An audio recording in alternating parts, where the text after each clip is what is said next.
Čaute lidi, pardon, vítám vás u mého dalšího videjka, jelikož kolik je, jak můžete vidět, to asi neuvidíte, 3:45 ráno a já jsem dokonce v kamionu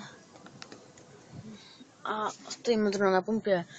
Tačka šla jakože opravdu jakože návěs a může šla koupit dálnici.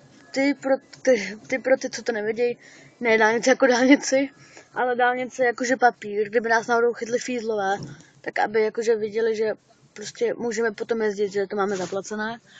A jinak to budu dát, slibuju, že budu dávat videjka normálně z baráku nebo z venku a že už nebudu, jakože že tam budu všude vidět.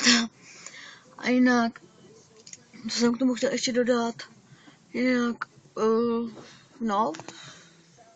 tady to bude asi takový kratší videjko, protože já jsem docela fakt, že unavený, ještě 7 až 20 hodin odpoledne a je po 4 ráno, jako, takže a nepůjdu spát, takže by se.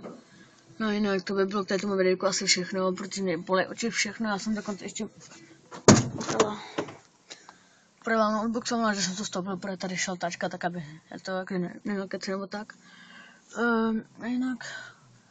Jinak hoďte like, odběr, sdílejte. A jinak v popisku máte channel Tomáše a Martina, takže si to takom stopněte, jděte jim dát odběr, like na všechny videa a puste si to. Tak jinak to bylo asi všechno k takovému kratšímu anglickému vlogu a jinak už jsme připluli a jsme ve Francii. Tak to bylo asi všechno, tak zatím čau.